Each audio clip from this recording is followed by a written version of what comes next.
Heureuse de vous retrouver après cette belle soirée Ligue des Champions. Comme je vous l'annonçais tout à l'heure, le Real était en déplacement en Allemagne pour affronter Leipzig. City également était en déplacement au Danemark pour affronter Copenhague. On va revenir sur ces deux rencontres qui se sont soldées par une victoire du Real et également une victoire de City.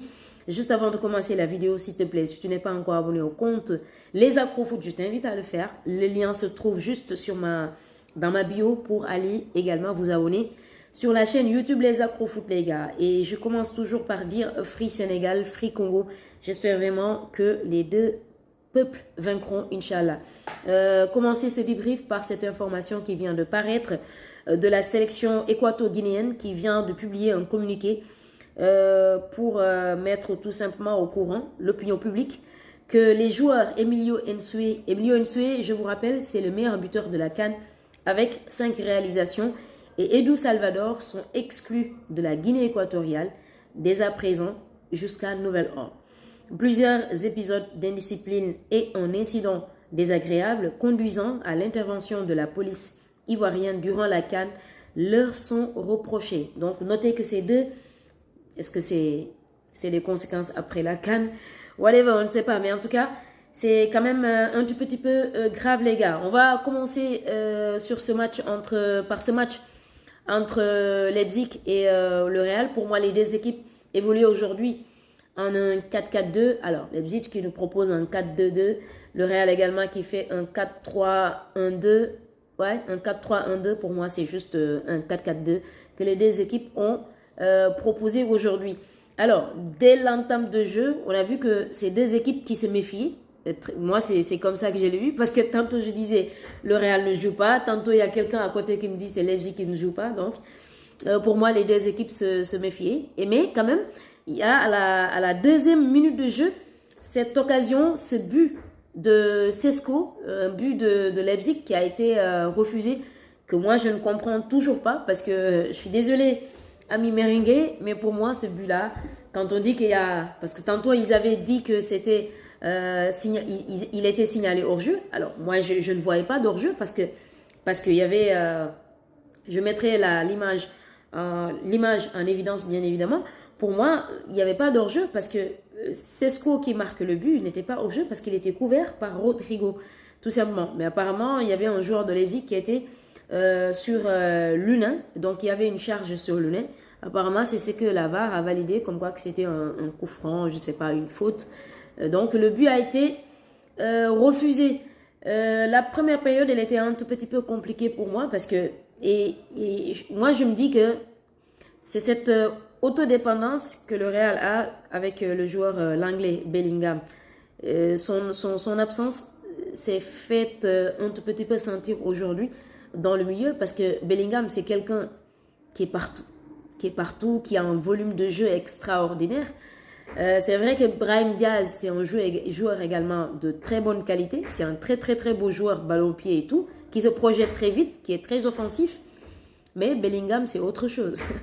Bellingham, c'est vraiment autre chose. Pour moi, son absence s'est faite un tout petit peu sentir aujourd'hui. Vini, pour moi, il ne s'est pas géré aujourd'hui.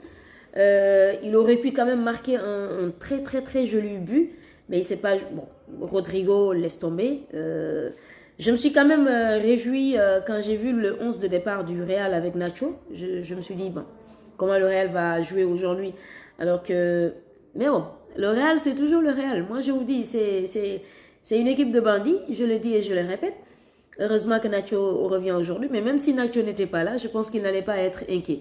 Ça, c'est sûr, parce que Tchouaméni, encore une fois, c'est un gars qui est très vif, qui est très réactif, qui est très...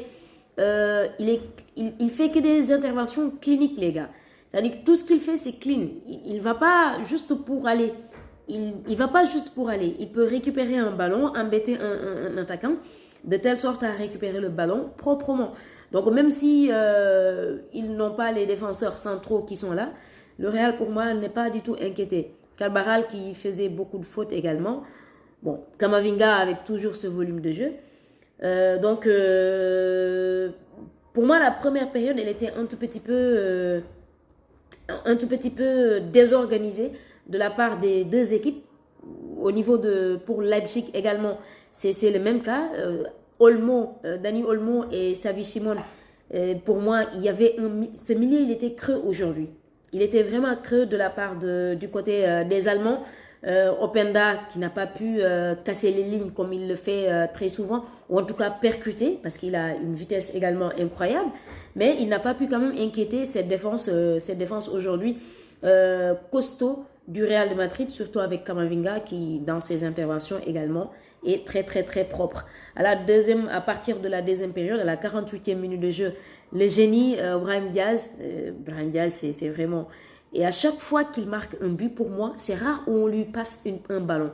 À chaque fois, c'est lui qui organise son action, c'est lui qui crée son action jusqu'à oser frapper et marquer un but. Aujourd'hui, l'action de Brahim Diaz, je mettrai pour vous, pour certains, les gens qui n'ont pas regardé le match peut-être, je mettrai la vidéo en évidence également pour que vous puissiez regarder ces magnifiques buts de Brahim Diaz sur une action tout simplement magnifique. Il récupère le ballon du côté droit, je pense bien. Il feinte un tout petit peu son corps et il se projette vers l'avant. Il élimine et il enroule tout simplement son ballon. C'est un but magnifique tout simplement. C'est vrai qu'ils n'ont pas eu aujourd'hui Bellingham, mais pour moi... Bon, après, il y a eu des occasions du côté de Leipzig, bien évidemment, surtout avec les remplaçants qui sont entrés en cours de jeu. De belles parades de Lunin. Lunin, pour moi, c'est aujourd'hui, si le Real de Madrid, encore une fois, le Real de Madrid, si le Real Madrid, vous les fans merengue là, vous allez me tuer, je sais, mais c'est un tic, je n'y peux rien, je m'efforce quand même. Je pense que c'est la première fois dans la vidéo que je dis Real de Madrid. Je pense que vous m'excuserez pour ça, pour cette erreur-là, ça arrive, je suis une personne humaine. Alors, donc le Real Madrid, pour moi, s'ils ont vraiment remporté ce match aujourd'hui avec un score, une marge vraiment qui n'est pas très importante, c'est grâce à Lunin qui, pour moi, a fait de belles parades aujourd'hui pour maintenir tout simplement son équipe en vie, autant pour moi. Parce que si vous vérifiez au niveau des stats, pour 14 tirs du côté des Allemands, 9 tirs ont été cadrés.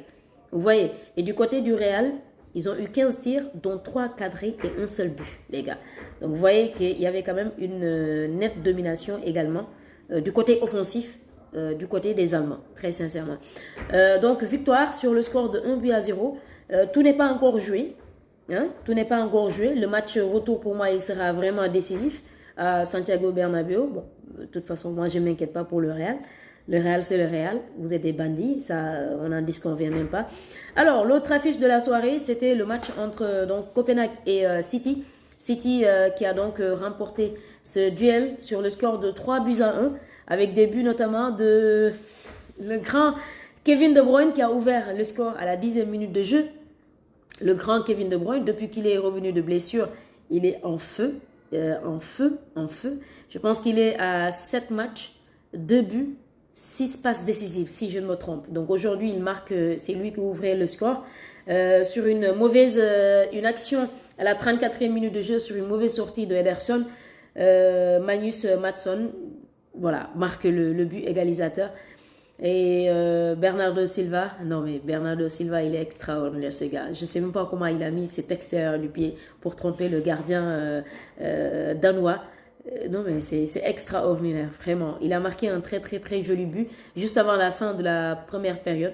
On peut dire que c'est un match également qui est maîtrisé de bout à bout par les Citizens qui répétaient des actions vraiment très très très offensives avec un jeu... comme vous le savez, toujours plaisant de la part des Citizens. Et Phil Foden, à la 92e minute de jeu, enfonce le clou, marque sur une passe. Et c'est lui qui était au début de l'action. Il décale le ballon vers Kevin De Bruyne. Kevin qui fait un retrait vers lui. Et il finit le ballon juste au fond des filets. Donc, victoire également des Citizens sur le score de 3-1. On peut dire que City quand même a une longueur d'avance parce que 3-1, je ne pense pas que à domicile que Copenhague pourra battre City ou en tout cas remonter jusqu'à marquer un 3-3 par exemple. C'est vrai que le but à l'extérieur ne compte plus, mais je ne pense pas que Copenhague pourra inquiéter City chez eux.